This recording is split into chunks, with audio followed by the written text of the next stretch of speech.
Hello everyone, good evening. स्वागत है आप सभी का ऑनलाइन स्टडी में। आज के इस वीडियो में हम कवर करने वाले हैं बिहार एसआई मेंस के प्रैक्टिस सेट 13 को।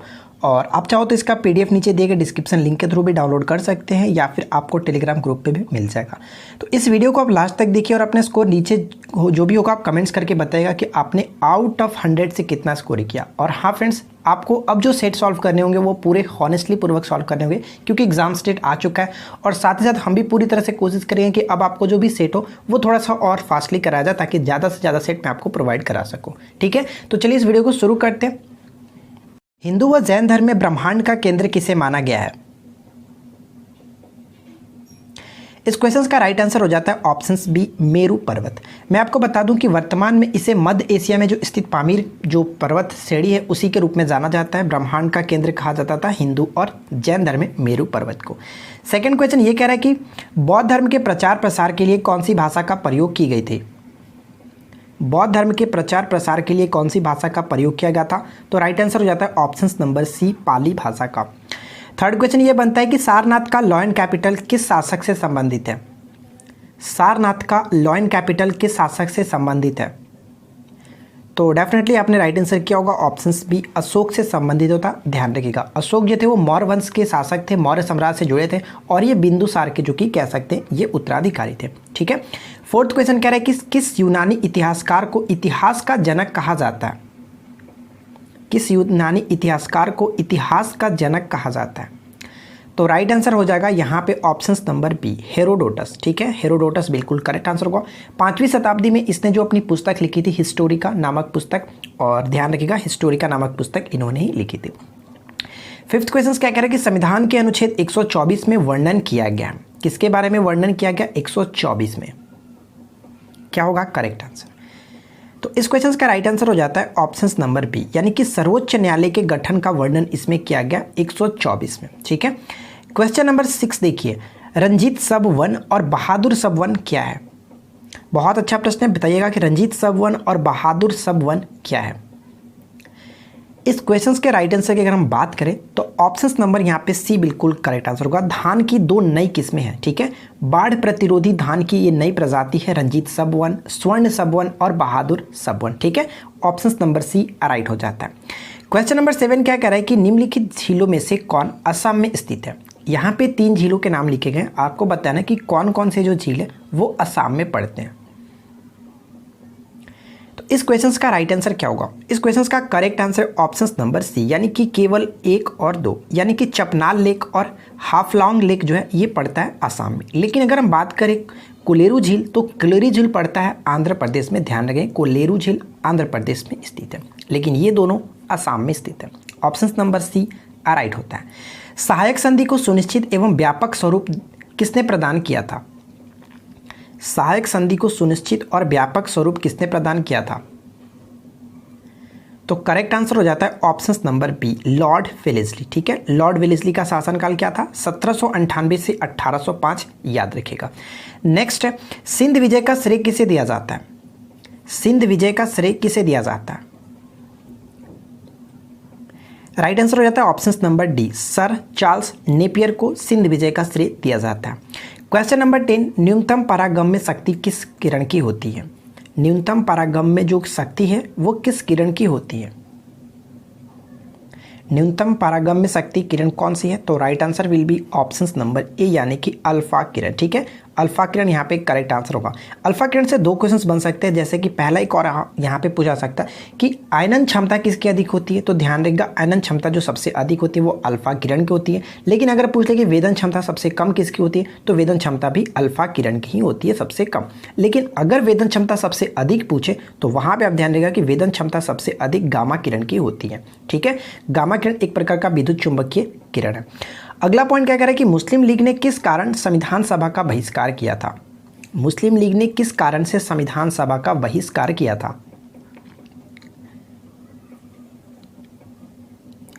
तो इस क्वेश्चन का जो राइट आंसर हो जाएगा ऑप्शन नंबर सी, यानी कि मुस्लिम लीग मुस्लिमों के लिए एक अलग संविधान चाहता था, इस वजह से उस लोगों ने संविधान सभा का बहिष्कार किया था। Option number C right answer है।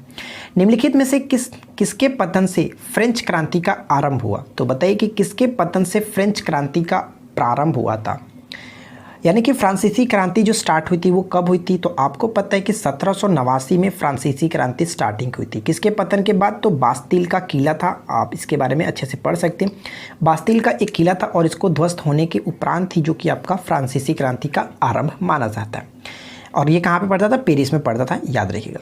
विषाणु में क्या होते हैं, यानी कि जो वायरस होते हैं उनमें क्या होते हैं, तो विषाणु में अगर हम बात करें तो विषाणु में प्रोटीन और न्यूक्लिक एसिड होता है, यानी कि 1 और 3 करेक्ट आंसर होगा, जो कि ऑप्शन नंबर हम सी को टिक करके आगे बढ़ सकते हैं। शेख बहाउद्दीन जकारिया किस संप्रदाय के थे, बताइए। शेख बहाउद्दीन जकारिया किस संप्रदाय के थे, तो इस क्वेश्चन का राइट आंसर अगर आपने ऑप्शन नंबर ए को टिक किया तो बिल्कुल करेक्ट आपने टिक किया, सुहरावर्दी संप्रदाय के थे। Option A will be right answer.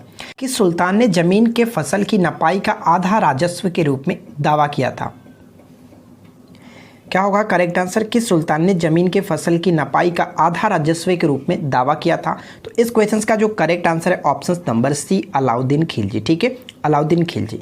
Alauddin Khilji के बचपन का नाम क्या था, यानी कि इसका मूल नाम बात करें, वास्तविक नाम बात करें तो अली और गुरसास, याद रखिएगा। पेरिपल्स ऑफ द इरिथियन सी किसने लिखी थी, ये एक ग्रंथ था, आपको ये बताने कि पेरिपल्स ऑफ द इरिथियन सी किसने लिखी थी।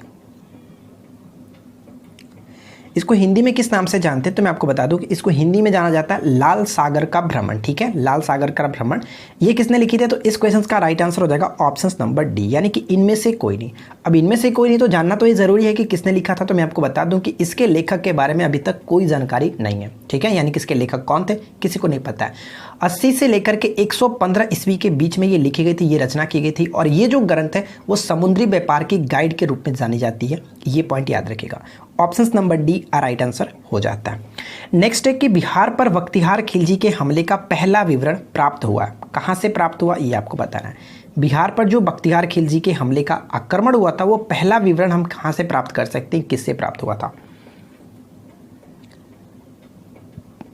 तो इस क्वेश्चन का राइट आंसर हो जाता है ऑप्शन नंबर बी, यानी कि तबकात ए नासरी से। ठीक है, तबकात ए नासरी से। अब बात करते हैं कि तबकात ए नासरी का लेखक कौन था, तो ध्यान रखिएगा मिनहाज ए सिराज इसके लेखक थे, क्योंकि ये डायरेक्ट क्वेश्चन पूछा जा सकता है। अगला पॉइंट है कि निम्नलिखित में से किसमें ऋणात्मक आवेश होता है, निम्नलिखित में से किसमें ऋणात्मक आवेश होता है। अगर हम बात करें अकॉर्डिंग टू ऑप्शंस की इसमें ऋणात्मक आवेश किसमें होता है, तो देखिए बीटा जो किरण होता है एक प्रकार का इलेक्ट्रॉन की प्रवृत्ति का होता है, यानी कि इलेक्ट्रॉन की प्रवृत्ति, इलेक्ट्रॉन में ऋणात्मक आवेश होता है तो बीटा किरण में भी ऋणात्मक आवेश होता है।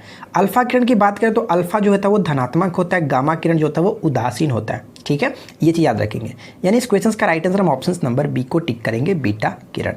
नेक्स्ट क्वेश्चन क्या बनते हैं कि किसी तत्व की रासायनिक प्रवृत्ति निम्नलिखित में से किस पर निर्भर करती है, किसी तत्व की जो रासायनिक प्रकृति है, केमिकल नेचर है, वो किस पर निर्भर करती है, तो इस क्वेश्चन का राइट आंसर हो जाएगा ऑप्शन नंबर सी, संयोजी इलेक्ट्रॉन पे। संयोजी इलेक्ट्रॉन क्या होता है, उस तत्व के बाह्यतम कोश में जो उपस्थित इलेक्ट्रॉन होते हैं उसको कहा जाता है संयोजी इलेक्ट्रॉन। ठीक है, ऑप्शन सी राइट आंसर है।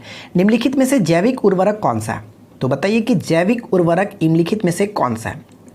इन चारों जो ऑप्शन यहाँ पे दिए गए क्या होगा करेक्ट आंसर, जैविक उर्वरक के रूप में किसे जाना जाता है, तो यहाँ पे जो करेक्ट आंसर होगा ऑप्शन नंबर सी, ए और बी दोनों, यानी कि राइजोबियम और एजिटोबैक्टर, ये दोनों के दोनों यहाँ पे जैविक उर्वरक के अंतर्गत आते हैं। लेकिन मैं आपको और बता दूं कि जैविक उर्वरक के अंतर्गत और भी बहुत सारे, जिनमें एक और मैं आपको नाम बताता हूँ, उसको भी आप याद रख सकते हैं। एजोस्पाइलेरम होता है और एसिटोबैक्टर एक और होता है, तो ये दोनों भी आप याद रखेंगे। आगे बढ़ते हैं और नेक्स्ट क्वेश्चन क्या कह रहा है कि पर्यावरण संरक्षण आंदोलन में सहायक पुस्तक साइलेंट स्प्रिंग के लेखक कौन है, साइलेंट स्प्रिंग के लेखक कौन है बताइए। पर्यावरण संरक्षण आंदोलन की सहायक पुस्तक साइलेंट स्प्रिंग के लेखक कौन है, तो करेक्ट आंसर होगा ऑप्शन नंबर बी। ठीक है, Russell Carson, option number B right answer है। हम लोगों ने ऑलरेडी फ्रेंड्स, मैं आपको बता दूं कि हम लोगों ने ऑलरेडी इकोलॉजी के मैंने कई सारे आपको पार्ट्स करा रखे हैं, अगर आपने नहीं देखा तो वहाँ पे ज़रूर देखें। ठीक है, मिल जाएगा आपको। निम्नलिखित कथनों पर विचार कीजिए, यानी फर्स्ट और सेकंड पॉइंट्स को पढ़िए और उसके बाद बताइए कि उपरोक्त में से कौन सा कथन जो का वो सही होगा। तो चलिए एक एक करके देखते हैं। पहला पॉइंट क्या कह रहा है कि सैंडल पीक उत्तरी अंडमान की मुख्य चोटी है, बिल्कुल करेक्ट है। जो सैंडल पीक पड़ता है वो अंडमान निकोबार का सबसे ऊंची चोटी मानी जाती है, तो ये बिल्कुल करेक्ट है कि उत्तरी अंडमान में पड़ता है। सेकंड बात करें बैरन द्वीप, तो अंडमान निकोबार में ये भारत का एकमात्र सक्रिय ज्वालामुखी है जो कि 2015 में ये लास्ट बार विस्फोट हुआ था और तब से लेकर के अभी तक इसमें जो कि ये चलता रहता है, ठीक है, यानी कि अभी तक ये सक्रिय है। तो बैरन द्वीप आप याद रख सकते हैं। यानी कहने का मतलब यहाँ पे दोनों के दोनों पॉइंट्स बिल्कुल करेक्ट है, इसलिए ऑप्शन नंबर सी को टिक करेंगे, ए और बी, ठीक है, यानी कि 1 और 2 बिल्कुल करेक्ट है। निम्नलिखित में से कौन एक वायु प्रदूषण से संबंधित नहीं है? तो ध्यान दीजिएगा, वायु प्रदूषण से संबंधित नहीं है, क्या होगा राइट आंसर? तो यहाँ पे correct answer eutrophication, option number C right answer है। यूट्रोफिकेशन का मतलब क्या होता है? यूट्रोफिकेशन ये होता है कि किसी जलाशय यानी कि फ्रेंड्स किसी भी जलाशय में पोषक तत्वों की जो मात्रा होती है उसमें समृद्धि करना सुपोषण कहलाता है। यानी कि यूट्रोफिकेशन का हिंदी जो वर्ड होता है वो सुपोषण होता है, ठीक है। तो ये हमारा जो जल से संबंधित होता है, जल प्रदूषण से संबंधित होता है, लेकिन वायु प्रदूषण से यहाँ पे बात कही गई थी। तो इससे correct answer option number C को टिक करेंगे, ठीक है। आगे बढ़ते हैं। भारतीय संविधान में अंतर्राष्ट्रीय शांति और सुरक्षा की अभिवृद्धि का उल्लेख कहाँ किया गया? भारतीय संविधान में अंतर्राष्ट्रीय शांति और सुरक्षा की अभिवृद्धि का उल्लेख कहाँ किया गया? तो करेक्ट आंसर क्या होगा? ऑप्शन नंबर सी, यानी कि राज्य के नीति निर्देशक सिद्धांत में। अनुच्छेद 51 क्या कहता है? अनुच्छेद 51 यही कहता है कि अंतर्राष्ट्रीय शांति सुरक्षा, ठीक है, अंतर्राष्ट्रीय शांति और सुरक्षा की अभिवृद्धि की बात इसी में कही गई है। आगे बढ़ते हैं और नेक्स्ट क्वेश्चन देखिए क्या है कि किस संविधान संशोधन द्वारा राष्ट्रीय पिछड़ा वर्ग आयोग को संवैधानिक दर्जा दिया गया था? क्या होगा क्वेश्चन का राइट आंसर? यानी कि राष्ट्रीय पिछड़ा वर्ग आयोग को संवैधानिक दर्जा कब प्रदान किया गया था, किस संविधान संशोधन के द्वारा? तो राइट आंसर यहाँ पे होगा ऑप्शन नंबर डी, यानी कि 123वें संविधान संशोधन के द्वारा, जो कि 2017 में इसको एक संवैधानिक दर्जा प्रदान किया गया था, ठीक है। आगे बढ़ते हैं।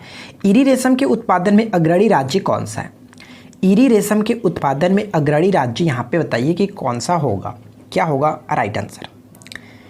ईरी रेशम। तो इस क्वेश्चन का करेक्ट आंसर अगर आपने ऑप्शन नंबर बी को टिक किया तो बिल्कुल करेक्ट है, असम बिल्कुल राइट आंसर है। एक और मैं आपको बता दूं कि मूंगा रेशम होता है। मूंगा रेशम जो कि सभी रेशम में काफ़ी ये कीमती होता है और मूंगा रेशम भी असम से ही संबंध रखता है। अगला क्वेश्चन क्या कह रहा है कि मंगल शब्द निम्नलिखित में से यानी कि किस प्रकार के वनस्पति के लिए प्रयोग किया जाता है? मंगल शब्द किस प्रकार के वनस्पति के लिए प्रयोग किया जाता है? तो इस क्वेश्चन का राइट आंसर क्या होगा? ऑप्शन नंबर बी, यानी कि मैनग्रोव वन, ठीक है, option B will be right answer, ठीक है। आगे बढ़ते हैं। नेक्स्ट देखिए क्या करें कि प्राचीन भारतीय भौगोलिक मान्यता के अनुसार भारतवर्ष किस द्वीप का अंग था? प्राचीन भारतीय भौगोलिक मान्यता के अनुसार भारतवर्ष किस द्वीप का अंग था? तो राइट आंसर क्या हो जाएगा? ऑप्शन नंबर बी, यानी कि जम्बू द्वीप, ठीक है, option B will be correct answer. Next question देखिए क्या कह रहा है कि संपूर्ण भारत के कितने प्रतिशत भूभाग पर पर्वत और पहाड़ियों का विस्तार पाया जाता है? तो ध्यान से क्वेश्चन को पढ़िएगा, पर्वत और पहाड़ियों के विस्तार के बारे में पूछा जा रहा है। तो इस क्वेश्चन का राइट आंसर क्या होगा? तो अगर आपने ऑप्शन नंबर यहाँ पे किसी एक को भी टिक किया तो मैं आपको बता दूं कि सभी के बारे में आपको जानना जरूरी है। तो सबसे पहले बात कर लेते हैं, देखिए ऑप्शन नंबर ए, यानी कि 10.7% की बात करें तो ये पर्वतीय क्षेत्र है, यानी कि हमारे पूरे संपूर्ण भारत में 10.7% पर्वतीय क्षेत्र है। 27.7% की बात करें तो 27.7% के अंतर्गत पठार आते हैं, ठीक है फ्रेंड्स। ऑप्शंस यहाँ पे अगर आपने बी को टिक किया होता तो पठार के अंतर्गत आता है 27.7। 29.3% के अंतर्गत क्या आता है? 29.3% के अंतर्गत पर्वत और पहाड़ी क्षेत्रों का विस्तार है, यानी कि इस क्वेश्चन का right answer option number C होता। 43% के अंतर्गत भूभाग का मैदान आता है, ठीक है, भूभाग पर टोटल मैदान का क्षेत्रफल जो क्षेत्र है वो 43% है। तो ये सभी के सभी आपको याद रखने हैं, ठीक है। आगे बढ़ते हैं। इंदिरा पॉइंट का अन्य नाम क्या है बताइए? इंदिरा पॉइंट का अन्य नाम क्या है?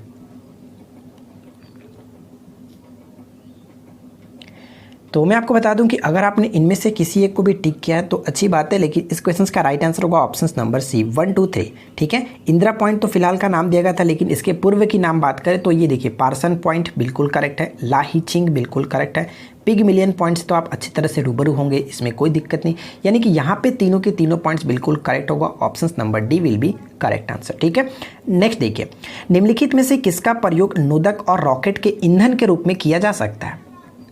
किसका प्रयोग नोदक और या फिर रॉकेट के ईंधन के रूप में प्रयोग किया जा सकता है?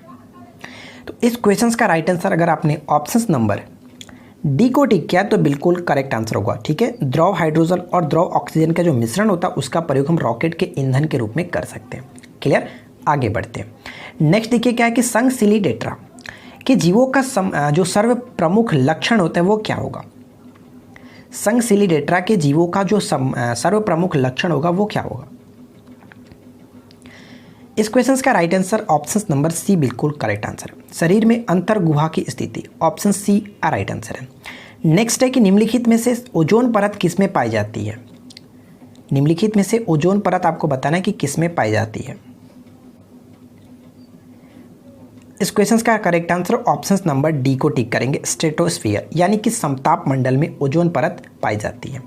नेक्स्ट क्वेश्चन क्या कह रहा है कि अंतरिम सरकार के बारे में यह कथन किसने कहा कि यह एक देश की सरकार है जिसे दो राष्ट्र चला रहा है। यह एक देश की सरकार है जिसे दो राष्ट्र चला रहे हैं, ये बात अंतरिम सरकार के बारे में किसने कही थी। अंतरिम सरकार का गठन कब हुआ था, 2 सितंबर 1946 ईस्वी को। ये डेट भी आप याद रख सकते हो। ठीक है, तो बात करें कि ये कथन किसने कही थी, तो BR अम्बेडकर जी ने कही थी। Option number C right answer है। नेक्स्ट क्वेश्चन क्या कह रहा है कि हजमा भूमिगत नदी किस नदी के बेसिन के नीचे पाई जाती है। हजमा भूमिगत नदी जो है वो किस नदी के बेसिन के नीचे पाई जाती है। इस क्वेश्चन का राइट आंसर अगर आपने ऑप्शन नंबर ए को टिक किया तो बिल्कुल करेक्ट है, अमेजन नदी। ठीक है, जिसकी खोज 2011 में की गई थी इस के बारे में। ठीक है, यानी कि हजमा भूमिगत नदी की खोज 2011 में की गई थी। एक विद्युत सेल में क्या होता है, एक विद्युत सेल में क्या होता है, तो राइट आंसर हो जाएगा ऑप्शन नंबर ए, रासायनिक ऊर्जा का विद्युत ऊर्जा में परिवर्तन होता है। यहाँ पे देखिए नेक्स्ट क्वेश्चन क्या दिया गया कि विद्युतदर्शी यानी कि इलेक्ट्रोस्कोप का इस्तेमाल यह ज्ञात करने के लिए किया जाता है कि वस्तु क्या है। तो बताइए कि इलेक्ट्रोस्कोप का प्रयोग किस लिए किया जाता है, विद्युतदर्शी। विद्युतदर्शी का प्रयोग आवेशित के लिए किया जाता है, यानी कि वस्तु आवेशित है कि नहीं, चार्ज्ड है कि नहीं, ये हमें देखने के लिए इलेक्ट्रोस्कोप का प्रयोग करते हैं। ठीक है, ऑप्शन डी राइट आंसर है। निम्नलिखित कथनों पर विचार कीजिए, फर्स्ट और सेकंड पॉइंट्स को पढ़िए और उसके बाद बताइए कि यहाँ पे मैंने एक लाइन मिस्टेक कर दिया। आपको यहाँ बताना कि कौन सा कथन सही होगा। ठीक है, चलिए बताइए कि यहाँ पे मैंने एक लाइन मिस्टेक कर दिया था, आपको ये बताना कि दोनों में से कौन सा कथन सही होगा, करेक्ट आंसर क्या होगा। तो देखिए इस क्वेश्चन का राइट आंसर क्या, इस क्वेश्चन का करेक्ट आंसर हम बात करने से पहले पॉइंट्स को क्लियर करते हैं। स्वर्ण यानी कि गोल्ड की बात की जा रही, एक निराविषी प्रकार की धातु है, बिल्कुल करेक्ट है। जो स्वर्ण होता है एक नॉन टॉक्सिक होता है। ठीक है, एक प्रकार का धातु है जो कि प्रकृति में मुक्त अवस्था में पाया जाता है। पहला पॉइंट में कोई दिक्कत नहीं, करेक्ट है। सेकेंड की बात करें तो किलावेराइट जो है वो बिल्कुल करेक्ट। यहाँ पे ये मैग्नीशियम नहीं होगा यहाँ पे, जो कि गोल्ड की होती है, यानी कि स्वर्ण का ही एक अयस्क होता है, तो ये आपका गलत है। फर्स्ट पॉइंट बिल्कुल करेक्ट था, सेकंड गलत है, इसलिए हम ऑप्शन नंबर ए को टिक करेंगे, केवल एक सही है। तो ध्यान रखिएगा इस क्वेश्चन में सही की बात की जा रही थी, मैंने थोड़ा सा मिस्टेक कर दिया था, एक लाइन मुझे ऐड करना था। कश्मीर के अकबर के नाम से किसे जाना जाता था, यानी कि किस सुल्तान का नाम ये प्रसिद्ध था। कश्मीर के अकबर के नाम से प्रसिद्ध सुल्तान कौन था, तो राइट आंसर हो जाएगा option number D, Sultan Zainul Abedin. Option D will be correct answer. Next question क्या कह रहा है कि फराजी आंदोलन की शुरुआत किसने की थी। फराजी आंदोलन की शुरुआत बताइए कि किसने की थी, क्या होगा राइट आंसर। सबसे पहले हम बात करते हैं कि देखिए फराजी आंदोलन का जो मुख्य उद्देश्य था इस्लाम धर्म में सुधार करना था। ठीक है, और ये जो स्टार्ट किया गया था हाजी सिरायतुल्लाह के द्वारा किया गया था। ऑप्शन नंबर ए राइट आंसर है, और ये कहाँ के थे, ये बंगाल के थे। ठीक है, आगे बढ़ते हैं। नेक्स्ट क्वेश्चन कह रहा है कि पुस्तक poverty and un British rule in India किसने लिखी थी। बहुत वीवीआई प्रश्न है लेकिन बहुत ही सिंपल सा क्वेश्चन है। तो poverty and un British rule in India किसने लिखी थी, करेक्ट आंसर है Dadabhai Naoroji. Option B will be correct answer, कोई दिक्कत नहीं, आगे बढ़ते हैं। नेक्स्ट क्वेश्चन क्या करें कि भारत का कौन सा भू आकृति विभाग प्राचीनतम है। तो बताइए कि अगर बात करें अकॉर्डिंग टू ऑप्शंस तो भारत का कौन सा भू आकृति विभाग सबसे प्राचीनतम माना जाता है, क्या होगा राइट आंसर। इस क्वेश्चन का करेक्ट आंसर हो जाएगा ऑप्शन नंबर सी, यानी कि प्रायद्वीपीय पठार जो वो सबसे प्राचीनतम मानी जाती है। भगवान बुद्ध के महापरिनिर्वाण के बाद पहली बौद्ध संगीति हुई थी, कहाँ पे हुई थी ये आपको बताना है। भगवान बुद्ध के महापरिनिर्वाण के बाद पहली बौद्ध संगीति कहाँ हुई थी। तो राइट आंसर क्या होगा? पहली बौद्ध संगीति कब हुई थी? तो पहली बौद्ध संगीति 483 ईसा पूर्व में हुई थी। कहाँ पे? तो ये हुई थी राजगीर में, ठीक है, राजगीर कह सकते हैं, राजगिरी कह सकते हैं। और यहाँ पे 2 पॉइंट याद रख सकते हैं कि किसके शासनकाल में, किसकी अध्यक्षता में। शासनकाल की बात करें तो अजातशत्रु का शासनकाल था, अध्यक्ष की बात करें तो महाकश्यप अध्यक्ष थे, ठीक है। आगे बढ़ते हैं। नेक्स्ट है, इनमें से किसने सर्वप्रथम व्यापक पैमाने पर स्वर्ण मुद्रा का प्रचलन किया था? व्यापक पैमाने पर स्वर्ण मुद्रा का प्रचलन निम्नलिखित में से किसने किया था?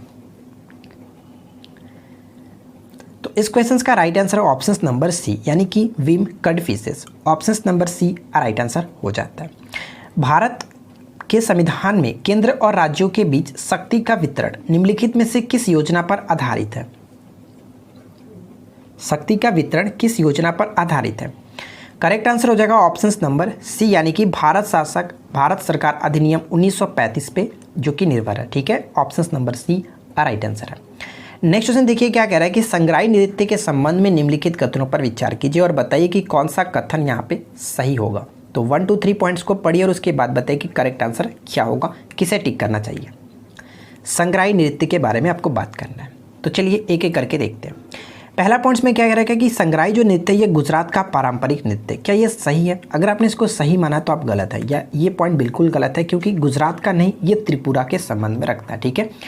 तो यहाँ पे बात करें तो पहला पॉइंट तो गलत है। अब बात करते हैं सेकंड पॉइंट। ये नृत्य नववर्ष का स्वागत करने के लिए मनाया जाता है, बिल्कुल करेक्ट है। और ये जो नृत्य है मोग जनजाति समुदाय के लोगों के द्वारा किया जाता है। ध्यान रखिएगा, मोग जनजाति समुदाय जो कि त्रिपुरा से संबंध रखती है। यहाँ पे सेकंड और थर्ड करेक्ट होगा, इसलिए ऑप्शन नंबर हम सी को टिक करके आगे बढ़ सकते हैं, कोई दिक्कत नहीं। आगे देखिए नेक्स्ट क्वेश्चन क्या कह रहा है कि थोटलाकोटा बौद्ध मठ किस राज्य में स्थित है? थोटलाकोटा बौद्ध मठ किस राज्य में स्थित है? इस क्वेश्चन का राइट आंसर अगर आपने ऑप्शन नंबर ए को टिक किया तो आप बिल्कुल गलत है। करेक्ट आंसर होगा ऑप्शन नंबर सी, आंध्र प्रदेश, ठीक है। आंध्र प्रदेश के विशाखापट्टनम से ये संबंध रखता है। थोटलाकोटा, एपिकोंडा और यहाँ पे एक और मैं आपको बता दूं वापीकोटा, ठीक है। वापीकोटा ये सभी बौद्ध स्थल के लिए भी प्रसिद्ध है, तो याद रखिएगा option number C correct answer है, आंध्र प्रदेश के विशाखापट्टनम। नेक्स्ट क्वेश्चन क्या कह रहा है कि निम्नलिखित में से कौन सुमेलित है? यहाँ पे जो कि राष्ट्रीय उद्यान से संबंध बताना है आपको कि कौन सही तरीके से मैच किया गया। तो चलिए एक एक करके मैच करके देखते हैं। अंसी राष्ट्रीय उद्यान बिल्कुल करेक्ट है, ये कर्नाटक में पड़ता है, इसमें कोई दिक्कत नहीं। सेकंड की बात करें तो बालफक्रम राष्ट्रीय उद्यान कहाँ पे पड़ता है? ये मेघालय में पड़ता है, जो कि ये गलत यहाँ पे मैच किया गया। काले हिरण विलवदार राष्ट्रीय उद्यान कहाँ पे? तो ये गुजरात के भावनगर में पड़ता है। यहाँ पे आपका गुजरात का भावनगर यहाँ पे होना चाहिए था। तो यहाँ पे देख सकते हैं कि कौन सही है, सुमेलित कौन सा है? तो केवल और केवल एक सुमेलित है, इसलिए ऑप्शन सब ए को टिक करके आगे बढ़ सकते हैं, ठीक है। आगे देखते हैं। नेक्स्ट क्वेश्चन देखिए क्या कह रहा है कि इनमें से किसने पहली बार यह व्याख्या की थी कि पृथ्वी के अपने धुरी पर घूमने के कारण प्रतिदिन सूर्योदय और सूर्यास्त होता है? सबसे पहले ये बात किसने कही थी कि पृथ्वी के अपने धुरी पर घूमने के कारण प्रतिदिन सूर्योदय और सूर्यास्त होता है? तो इस क्वेश्चन का राइट आंसर हो जाएगा ऑप्शन ए, यानी कि आर्यभट्ट ने ये बात कही थी। आगे बढ़ते हैं। नेक्स्ट क्या कह रहा है कि पटकाई की पहाड़ियाँ भारत को अलग करती है, यानी कि किससे अलग करती है? पटकाई, जो पटकाई बूम की पहाड़ी है वो भारत को किससे अलग करती है? तो करेक्ट आंसर हो जाएगा यहाँ पे ऑप्शन नंबर बी, यानी कि कह सकते हैं म्यांमार से, ठीक है। देखिए पटकाई रेंज के साथ अगर भारतीय राज्यों का संबंध की बात करें तो असम, मणिपुर, मेघालय, मिजोरम और नागालैंड आता है। इन सभी को याद रखेंगे, ठीक है। चलिए आगे बढ़ते हुए बात करते हैं 51। मतदाताओं की संख्या के आधार पर सबसे बड़ा चुनाव क्षेत्र कौन सा है? तो यहाँ पे ध्यान रखना कि मतदाताओं की संख्या के आधार पर सबसे बड़ा चुनाव क्षेत्र कौन सा है? तो correct answer will be option D, यानी कि Malkajgiri. Option D will be correct answer. अब बात करते हैं कि मल्काजगिरी ये कहाँ पे पड़ता है? तो ये तेलंगाना में पड़ता है, ठीक है। ध्यान रखिएगा अगर क्षेत्रफल की दृष्टि से पूछता सबसे बड़ा तो लद्दाख होता, सबसे छोटा पूछता क्षेत्रफल की दृष्टि से चांदनी चौक, सबसे छोटा मतदाताओं की संख्या के आधार पर लक्षद्वीप और मतदाताओं की संख्या के आधार पर सबसे बड़ा Malkajgiri. Option D will be correct answer. किसमें रासायनिक गुण समान परंतु भौतिक गुण भिन्न भिन्न होते हैं? क्या होगा करेक्ट आंसर? किसमें रासायनिक गुण तो समान होते हैं परंतु भौतिक गुण जो होते हैं उनके अलग अलग होते हैं? तो इस क्वेश्चन का राइट आंसर क्या होगा? ऑप्शन सी, यानी कि समस्थानिक, ठीक है। समस्थानिक में क्या होते हैं कि रासायनिक गुण समान होते हैं लेकिन उनके भौतिक गुण भिन्न भिन्न होते हैं। नेक्स्ट क्वेश्चन क्या दिया गया कि लिथास का क्या अर्थ होता है? बताइए कि लिथास का क्या अर्थ है? तो मैं आपको बता दूं कि लिथास का ग्रीक भाषा में जो अर्थ होता है, लिथास का अर्थ है पत्थर। Option number D correct answer है। मैं आपको एक चीज़ और क्लियर कर दूं, देखिए जो ग्रीक भाषा में भाप को यानी कि वाष्प को किस नाम से जाना जाता है, तो एटमास कहते हैं, ठीक है। यानी कैसे भी पूछा सकता है कि एटमास का अर्थ क्या होता है, भाप। और ह्यूडर कैसे कहते हैं, यानी कि ह्यूडर का अर्थ क्या होता है, जल। ये भी आप याद रखेंगे, ह्यूडर का अर्थ जल होता है, ठीक है। आगे देखिए, निर्वाचन आयुक्त की सेवा शर्तों तथा कार्यकाल निश्चित करता है, कौन करता है, निर्वाचन आयुक्त के सेवा शर्तों का और कार्यकाल जो निश्चित करता है, कौन करता है। तो करेक्ट आंसर हो जाएगा ऑप्शन नंबर सी, यानी कि राष्ट्रपति करते हैं। Option C will be correct answer. Orchid state के रूप में निम्न में से किसे जाना जाता है, आर्किड स्टेट के रूप में किसे जाना जाता है। आर्किड क्या होता है, तो आर्किड पौधों का एक कुल होता है जिसके सदस्यों के जो पुष्प होते हैं, फूल होते हैं, वो अत्यंत सुंदर और काफ़ी ज़्यादा सुगंध युक्त होते हैं। तो ये आप याद रखेंगे, आर्किड स्टेट के रूप में जाना जाता है अरुणाचल प्रदेश को। Option C will be correct answer. Next question क्या कह रहा है कि किसी अर्थव्यवस्था में उत्कर्ष अर्थव्यवस्था का क्या अर्थ होता है, किसी अर्थव्यवस्था में उत्कर्ष अर्थव्यवस्था का क्या अर्थ होता है। तो करेक्ट आंसर है ऑप्शन नंबर सी, यानी कि स्थिर वृद्धि प्रारंभ होती है। Option C will be correct answer. Next question देखिए क्या दिया गया कि भारतीय लघु उद्योग विकास बैंक की स्थापना कब की गई थी, जिसको हम लोग क्या कहते हैं, सिडबी के नाम से जानते हैं। तो बताइए कि सिडबी का जो स्थापना हुआ था वो कब हुआ था। सिडबी की स्थापना 1990 में की गई थी, याद रखेंगे। इसका हेडक्वार्टर लखनऊ में पड़ता है। नेक्स्ट क्वेश्चन क्या करें कि दाब का इकाई क्या है, दाब की इकाई क्या होती है, यानी कि प्रेशर जो होता है उसका यूनिट क्या है। ऐसा यूनिट की बात करें तो क्या होता है, कैसे निकालेंगे, तो आपको पता है कि P इक्वल टू क्या होता है, F/A, ठीक है। F का मतलब न्यूटन हो गया। अगर A की बात करें तो क्षेत्रफल, क्षेत्रफल का मतलब मीटर स्क्वायर, यानी कि न्यूटन प्रति मीटर स्क्वायर हम ये कह सकते हैं। तो correct answer option A will be right answer, ठीक है। चलिए आगे बढ़ते हैं और नेक्स्ट देखिए क्या है कि 56 कोट नामक दुर्ग की स्थापना गयासुद्दीन तुगलक ने किस शैली में कराई थी। 56 कोट नामक दुर्ग की स्थापना किसने कराई थी, गयासुद्दीन तुगलक ने कराई थी। किस शैली में करवाई थी। तो इस क्वेश्चन का राइट आंसर है ऑप्शन नंबर ए, यानी कि रोमन शैली में। A will be right answer. Next question क्या है कि निम्न का सही वरीयता क्रम बताइए। वरीयता के क्रम में आपको सजाना है कि सही क्रम क्या होगा। तो सबसे छोटा यहाँ पे बात करते हैं, सबसे छोटा जो होता है ग्राम होता है, ग्राम सभा, उसके बाद पंचायत समिति और उसके सबसे बड़ा जो होता है वो जिला परिषद, यानी कि त्रिस्तरीय पंचायती राज्य की जो स्थापना के सुझाव दिया गया था वो बलवंत राय मेहता जी के द्वारा दिया गया था। यहाँ पे करेक्ट आंसर होगा ऑप्शन नंबर बी, वरीयता के क्रम में ऑप्शन बी सुटेबल है। अगला पॉइंट क्या कह रहा है कि अमाशय में अधपचे भोजन को क्या कहते हैं, यानी कि स्टोमच में जो अधपचा भोजन होता है उसको हम लोग किस नाम से जानते हैं। उसको हम लोग कहते हैं काइम, ठीक है। काइम के नाम से जाना जाता है। ऑप्शन डी राइट होगा। किसके नेतृत्व में अरबों ने सिंध पर पहला सफल अभियान किया था। किसके नेतृत्व में अरबों ने सिंध पर पहला सफल अभियान किया था। तो राइट आंसर हो जाता है ऑप्शन नंबर डी, यानी कि मोहम्मद बिन कासिम, ठीक है। मोहम्मद बिन कासिम के नेतृत्व में भारत पर सबसे पहला सिंधु का आक्रमण हुआ था 712 ईस्वी में, ठीक है। ये चीज़ आप याद रखेंगे। आगे बढ़ते हैं और नेक्स्ट देखिए क्या कह रहा है। आर्सेनिक युक्त जल के प्रयोग से निम्नलिखित में से कौन सा रोग होता है। आर्सेनिक युक्त जल के प्रयोग से कौन सा रोग हो जाता है, क्या होगा राइट आंसर। तो इस क्वेश्चन का करेक्ट आंसर है ऑप्शन नंबर सी, यानी कि ब्लैक फुट नामक चर्म रोग। Option C will be correct answer. अगला क्वेश्चन देखिए क्या कह रहा है। अच्छा, मिनीमता रोग यहाँ पे आप देख रहे हैं, मिनीमता रोग भी आप याद रखिएगा। ऑप्शन बी में जो मिनीमता रोग है ये पारायुक्त जल पीने से होता है, ठीक है। अगर जल में नाइट्रोजन की मात्रा अधिक हो तो उस वक्त ब्लू बेबी सिंड्रोम हो जाता है। तो ये दोनों इंपॉर्टेंट था। दूरदृष्टि दोष वाली आंख साफ साफ देख सकती है, बताइए क्या होगा करेक्ट आंसर। दूर इस दृष्टि वाली जो आंख होती है वो साफ साफ देख सकती है दूर की वस्तुओं को। Option number C correct answer होगा। इसके सुधार के लिए कौन सा लेंस का प्रयोग करेंगे, तो दूरदृष्टि के लिए उत्तल लेंस का प्रयोग किया जाएगा। अगला पॉइंट क्या कह रहा है कि कांग्रेस के किस अधिवेशन में एओ होम को कांग्रेस का पिता कहा गया था। एओ होम को कांग्रेस का पिता किस अधिवेशन में कहा गया था। इस क्वेश्चन का राइट आंसर है ऑप्शन नंबर बी, यानी कि बांकीपुर अधिवेशन 1912 में ये बात कही गई थी, एओ होम को कांग्रेस का पिता, ठीक है। आगे देखिए नेक्स्ट क्वेश्चन क्या कह रहा है कि काचिन पहाड़ियाँ भारत की किस देश के साथ सीमा का निर्माण करती है। काचिन पहाड़ी जो है वो भारत का किस देश के साथ सीमा का निर्धारण करता है।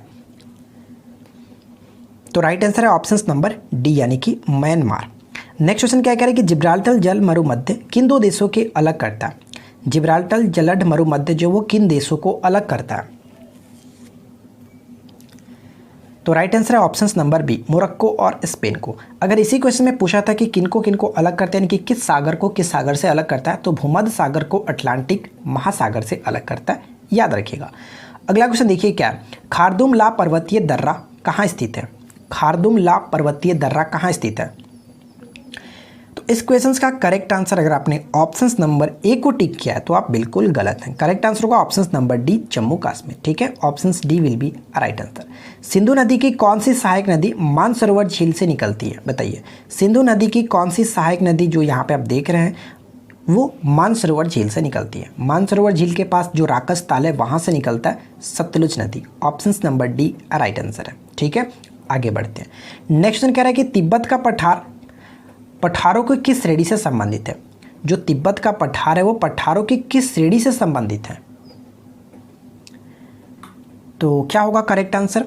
तो इस क्वेश्चन का राइट आंसर हो जाता है ऑप्शंस नंबर डी, यानी कि विच्छेदित पठार। Options D will be correct answer. Nohkalikai झरना किस राज्य में या फिर किस प्रदेश में स्थित है? नेहकलियाई झरना किस प्रदेश में स्थित है? तो करेक्ट आंसर है ऑप्शंस नंबर ए, यानी कि मेघालय में पड़ता है। ऑप्शंस ए राइट आंसर है। अगला पॉइंट क्या कह रहा है कि भारतीय बरानी कृषि अनुसंधान केंद्र किस स्थान पर स्थित है? बताइए कि भारतीय बरानी कृषि अनुसंधान केंद्र ये कहाँ पे पड़ता है?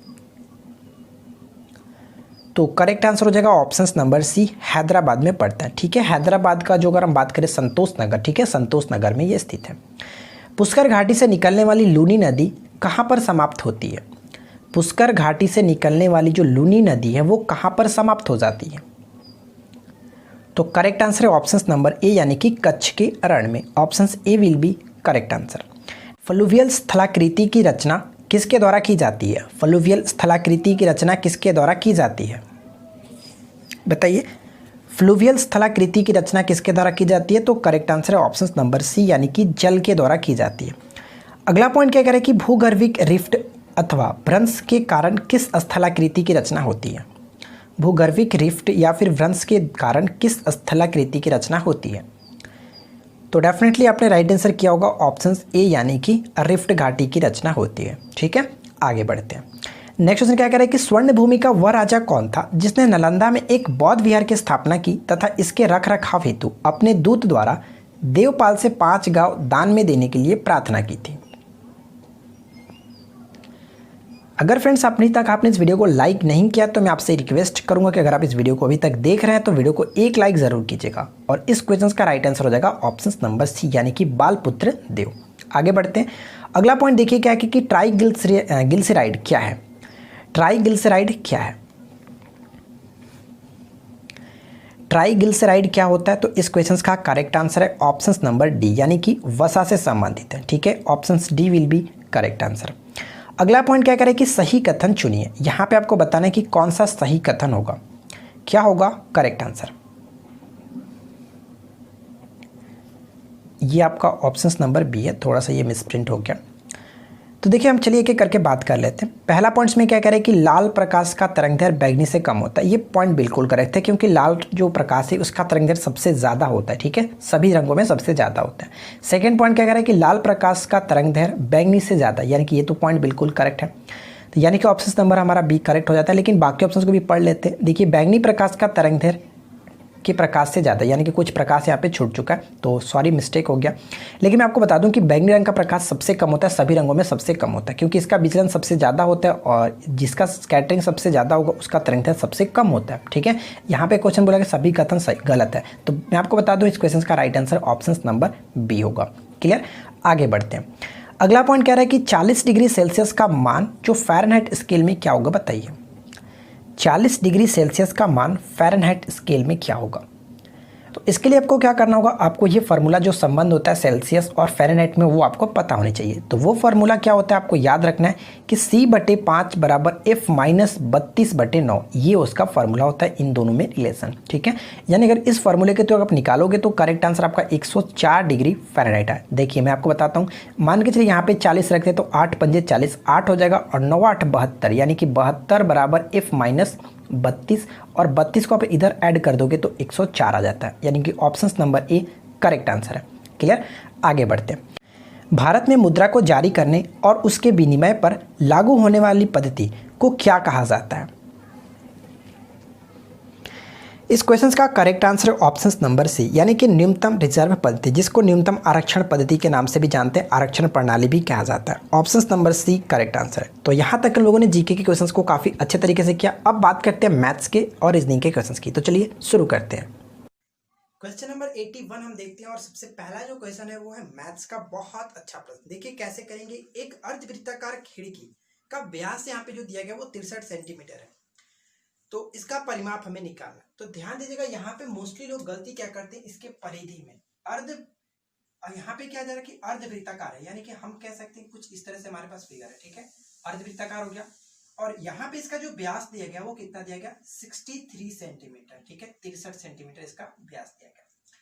तो हम ये कह सकते हैं इसका रेडियस कितना होता है, 63/2 सेंटीमीटर इसका रेडियस हो जाता है। अब आप मुझे ये बताइए कि इसका हमें क्या निकालना है, इसका हमें व्यास निकालना है।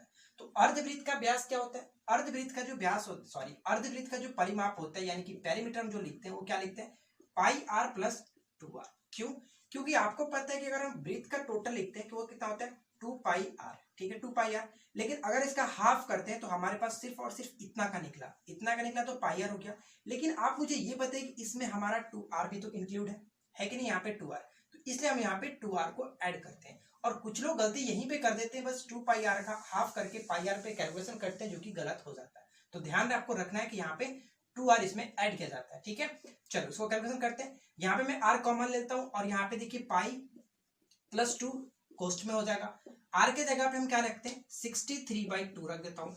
पाई के जगह पे हमारी वैल्यू जो है 22/7 और 2 का यहाँ पे 2, 7 दूना 14 और ये आपका कितना होता है 22, अगर जोड़ेंगे तो 36 हो जाएगा, यानी कि 63/2 और यहाँ पे 36/7, ठीक है।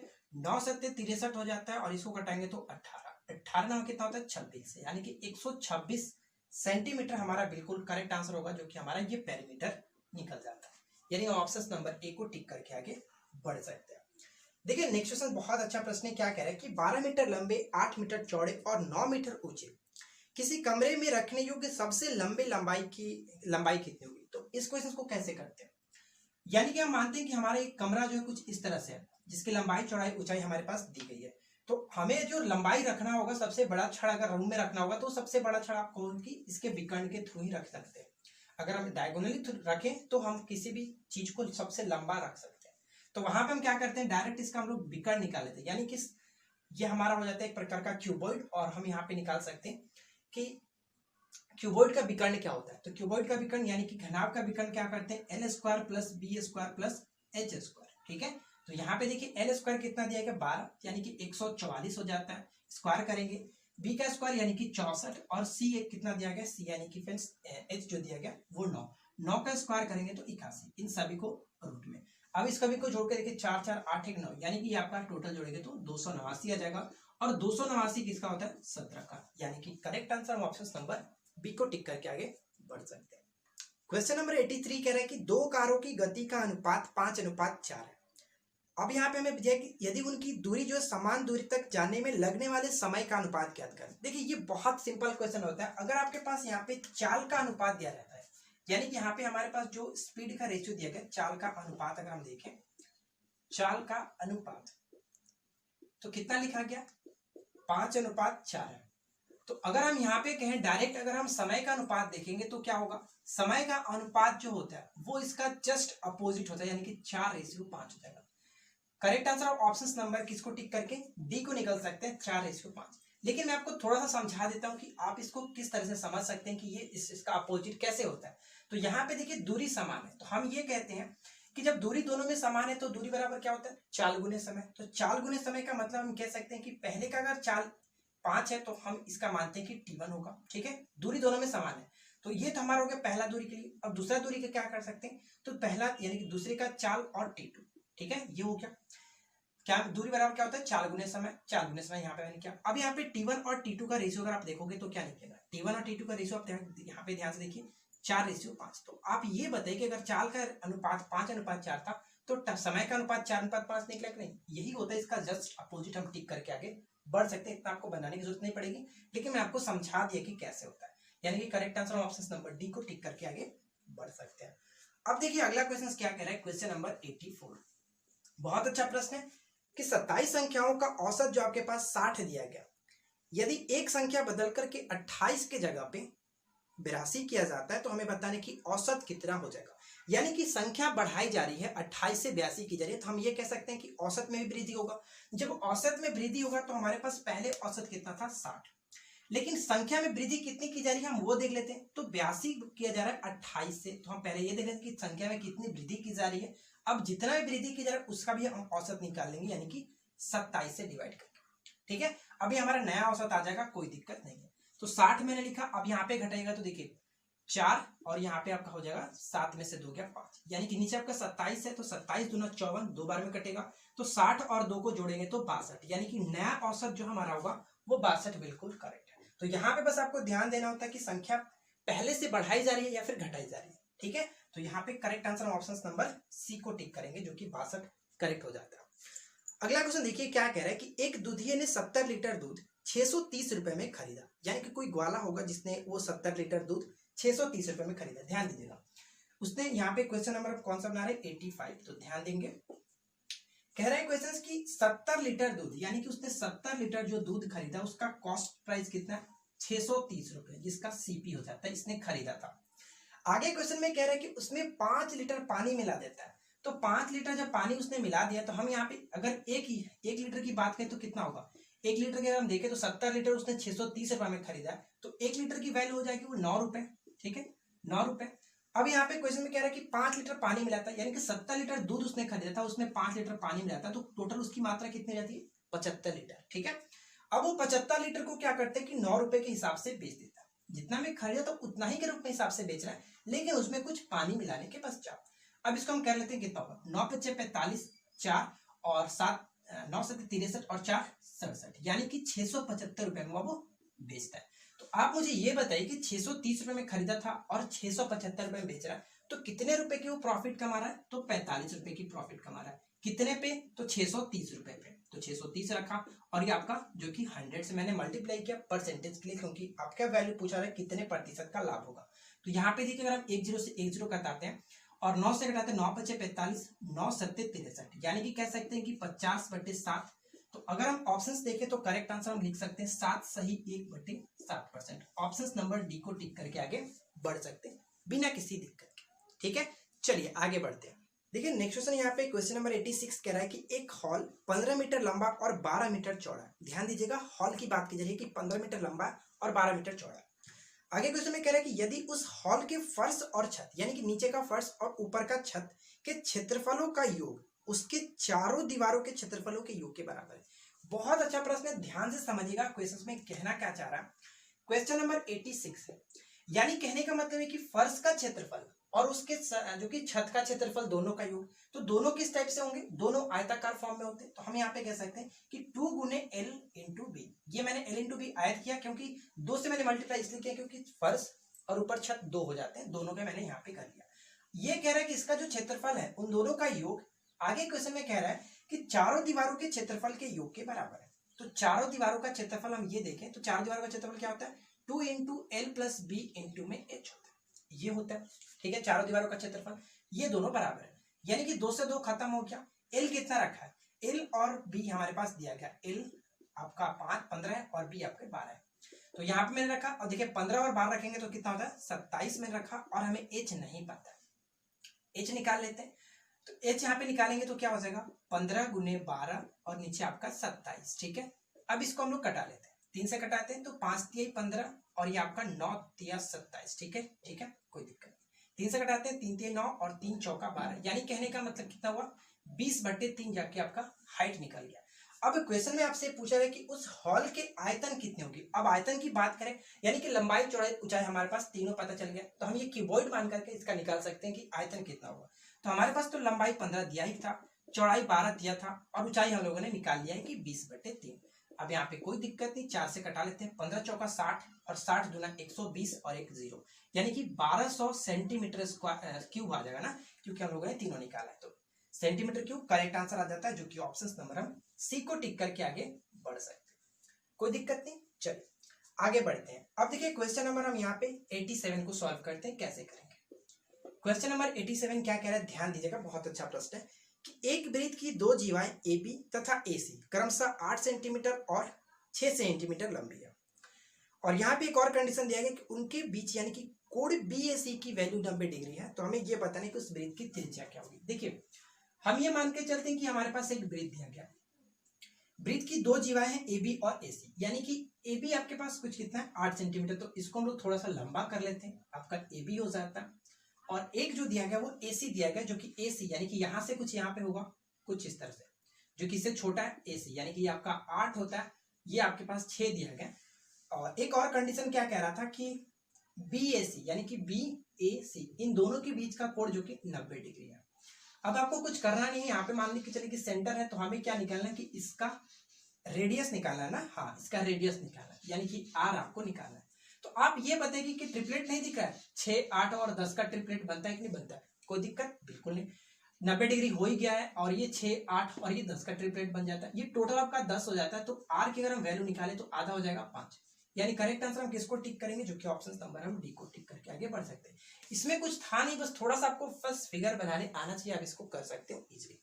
इसी टाइप के पेपर में आपको क्वेश्चन देखने को मिलेगा, बहुत ज्यादा लेंदी नहीं बनता है, ठीक है। चलिए देखिए नेक्स्ट क्वेश्चन यहाँ पे क्या कह रहा है, क्वेश्चन नंबर 88 कि x plus 1/4x equal to 3/2, और आपसे पूछा है कि 8x³ प्लस 1/8x³ की वैल्यू क्या होगी। अगर आपने हमारी कल की वीडियो देखी थी यानी कि प्रैक्टिस सेट 5, उसमें मैंने आपको बताया था कि इस टाइप के इक्वेशंस को कैसे किया जाता है। तो ध्यान दीजिएगा क्वेश्चन नंबर 88 को सॉल्व करते हैं, और हमारे पास एक कंडीशन दिया गया x प्लस 1/4x, और राइट साइड में लिखा गया कि 3/2 के बराबर है। हमें निकालना क्या है, हमें जो वैल्यू निकालनी है 8x³ प्लस 1/8x³ की वैल्यू निकालनी है, कितना होगा। हम यहाँ पे देख रहे हैं कि 2x के फॉर्म में होगा तो ही हम क्यू कर सकते हैं, नीचे भी 1/2x होगा। तो इसको हम करते हैं कुछ इस तरह कि यहाँ पे नीचे आपका 2x आ जाए, ऊपर में 2x आ जाए। तो उसको करने के लिए हम ये कर सकते हैं कि दोनों तरफ अगर हम ध्यान दें कि दोनों तरफ हम 2 से मल्टीप्लाई कर दें तो हो सकता है। तो चलिए हम दोनों तरफ 2 से मल्टीप्लाई करते हैं, x प्लस 1/4x, और राइट साइड में 3/2 गुने, दोनों तरफ मैंने 2 से मल्टीप्लाई किया। अब ये दोनों से दोनों खत्म है, यानी कि 2 से 2 खत्म हो जाएगा। इधर ध्यान दीजिएगा क्या होगा, इधर अगर हम इसको गुना करते हैं तो ये 2x हो जाता है, और नीचे में ध्यान दीजिएगा 1/2x हो जाएगा। जो हम लाना चाहते थे वो काफी इजी तरीके से आ गया। अब इसका क्यूब कर देंगे तो हमारे इस फॉर्म में आ जाता है, ठीक है। राइट साइड में हमारा क्या हो जाएगा, 2 से 2 खत्म हो गया, तो यानी कि आपका 3 आ जाता है। अब यहाँ पे हम दोनों तरफ क्यूब कर लेते हैं, यानी कि 2x प्लस 1/2x का होल क्यूब, और राइट साइड में 3 का क्यूब। देखिए यहाँ पे आप या तो फॉर्मूला यूज कर सकते हैं, या जो मैंने आपको एक छोटा सा तरीका बताया था, और वो तरीका कुछ इस तरह से था कि अगर a प्लस बी क्यूब हो और बराबर में अगर आपके पास कुछ दिया गया, मान के चलिए कि p दिया गया, ठीक है, a प्लस बी का होल क्यूब बराबर अगर आपके पास p लिखा गया, तो उस कंडीशन में हम क्या कर सकते हैं कि आपका जो a cube plus B cube होता है, तो वहां पे हम कर सकते हैं कि p क्यूब माइनस में 3p कर सकते हैं, कुछ इस तरह से, ठीक है। यानी जो हमारे पास उसका लिया गया, अब उसी को हम क्या कर सकते हैं, पी क्यू माइनस 3p। तो यहाँ पे आप देख सकते हैं कि अगर यहाँ के पास a प्लस बी का होल क्यूब बराबर कुछ अंक लिखा गया, मान के चलिए कि p यहाँ पे 27 हो जाता है, तो उस तरह से हम इसको तोड़ सकते हैं। हमारे पास क्या निकालना है, यानी कि 8x³, ध्यान दीजिए इसका हम 8x³ कर सकते हैं, ये आपका 8x³ हो जाता है। तो वहां पे करने के लिए आपको क्या बताया कि इसका आप देखिए कि इसका क्यूब यानी कि 3 का क्यूब और माइनस में 3p बोला था ना, तो p आपके पास मान के चलिए कि इतना दिया गया था, तो हम यहाँ पे 3 कर लेते हैं, कोई दिक्कत नहीं। अब यहाँ पे ध्यान दीजिएगा क्या करेंगे, यहाँ पे कितना होता है 27 और माइनस में 3 9, यहाँ पे कितना हो जाएगा 18। आपको राइट आंसर तो आ गया, लेकिन अगर आपके माइंड में डाउट है तो चलिए मैं आपको एक बार इसका सॉल्यूशन करके दिखाता हूँ, डायरेक्ट फार्मूला पे आता है कि नहीं आता है 18। हम इसको सॉल्व करते हैं a प्लस बी के होल क्यूब को। तो a प्लस बी का होल क्यूब का फॉर्मूला क्या होता है, a क्यूब, तो a क्यूब मैंने किया, b क्यूब किया, प्लस में 3ab, प्लस का साइन है तो प्लस 3ab करेंगे तो ये दोनों कट जाएगा, कोई फर्क नहीं पड़ेगा, 3ab into a plus B. तो इंटू a प्लस बी का मतलब हम लोगों के पास a प्लस बी कितना दिया था, 3 दिया गया, तो a प्लस बी मैंने 3 रखा। राइट साइड में आपके पास 27 था, तो यहाँ पे मैंने 27 ले दिया, कोई दिक्कत नहीं। अब यहाँ पे देखिए अगर हम इसको निकालें कि 8x³ प्लस 1/8x³ बराबर में करेंगे तो क्या होगा 27, और ये आपका उधर जाएगा तो 9, यानी कि 27 में से 9 गया तो 18 एक नहीं है। तो मैंने आपको जो बताया इस तरह से भी आप कर सकते हो, इस फॉर्मूले का यूज करके भी कर सकते हैं।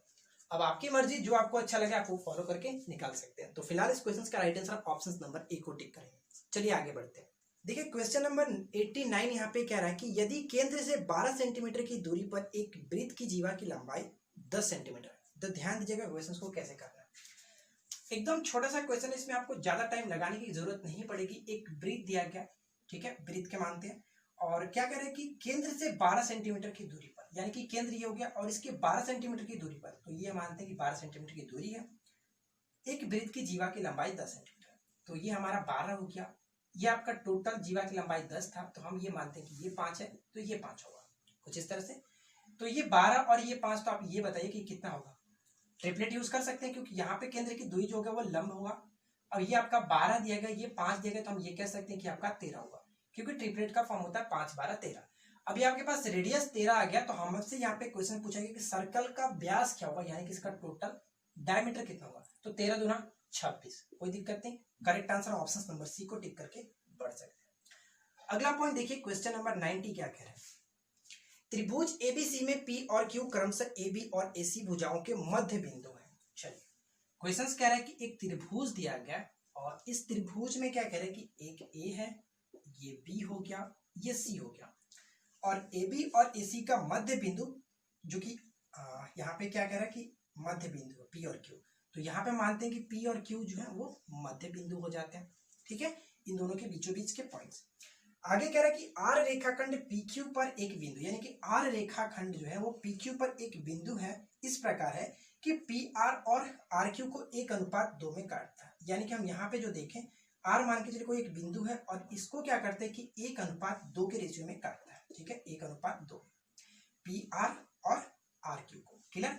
अब क्वेश्चन में आपसे पूछा जा रहा है क्या, अभी एक और कंडीशन दिया गया कि पी आर बराबर 2 है, यानी कि पी आर यहाँ की जो वैल्यू है, यानी हम ये मानते हैं कि अगर आपके पास 1 और 2 वैल्यू दी गई है तो 1:2 है, इसकी जो वैल्यू दी गई 2 के बराबर है, तो इसकी वैल्यू 4 के बराबर होगी, कोई दिक्कत। यानी हम ये टोटल कह सकते हैं, टोटल कितना हो जाता है आपका, टोटल जो हो जाता है 6 के बराबर है, यहाँ से लेकर के यहाँ तक की टोटल दूरी 6 हो जाती है, क्योंकि 2 और 4 को जोड़ेंगे तो आपका पी क्यू टोटल जो होगा वो हम कह सकते हैं कि पी क्यू इक्वल टू 6 हो जाता है। तो क्वेश्चन में आपसे ये पूछा रहा है कि बीसी की मान बताइए, तो आपको ये पता होना चाहिए कि जो पीक्यू होता है, यानी कि इसका जस्ट आधा होता है, तो बीसी के आधा होगा पीक्यू, तो ये जब आधा है तो हम ये कह सकते हैं कि बीसी इक्वल टू क्या होता है, 12 सेंटीमीटर करेक्ट आंसर होगा, जो कि हम ऑप्शन नंबर सी को टिक करेंगे, ठीक है, कोई दिक्कत नहीं। तो हमने यहाँ पे मैथ्स के सारे क्वेश्चन काफी अच्छे तरीके से सॉल्व कर लिया। अब बात करते हैं रीजनिंग के क्वेश्चन की, तो चलिए शुरू करते हैं। देखिए नेक्स्ट क्वेश्चन क्या कह रहा है, क्वेश्चन नंबर 91 यहाँ पे दिया गया रीजनिंग का फर्स्ट क्वेश्चन। हमारे पास एक सीरीज दिया गया 5, 11, 25, 63 और यहाँ पे एक और क्या है 173। हमें यहाँ पे पूछा रहा है कि क्या होगा। तो सबसे पहले इस पैटर्न को देखिए, यहाँ पे क्या किया गया, इन दोनों की वृद्धि में देखें +6 है, इन दोनों में देखें तो +24 बढ़ाया गया, सॉरी +14 है ना, +14 है, और यहाँ पर देखें तो क्या है, इन दोनों में कितना का डिफरेंस हो रहा है, तो 6, 14, और यहाँ पे क्या है +38 बढ़ाया गया। उसी तरह से यहाँ पे हम देखें तो कितना हो रहा है, प्लस में 110। लेकिन आप एक चीज ध्यान दीजिएगा कि इन सभी सीरीज में कोई पैटर्न फॉलो नहीं कर रहा है, हमें यहाँ पे जो भी आएगा उसको हम ऐड करके यहाँ पे लिखेंगे। तो सबसे पहले इस चीज को देख लेते हैं, क्या इन दोनों में कोई पैटर्न बढ़ रहा है, तो यहाँ पे +8 बढ़ रहा है, इन दोनों में देखें तो +24 बढ़ रहा है। अब यहाँ पे हम ये कह सकते हैं काफी अच्छे तरीके से कि यहाँ पे गुने 3 हो रहा है, यानी कि 3 का मल्टीप्लाई है। तो एक और देखते हैं क्या दोनों में मल्टीप्लाई हो रहा है कि नहीं, इन दोनों का डिफरेंस कितना है, तो +72 का डिफरेंस हो रहा है, ठीक है, 110 में से 38, ठीक है।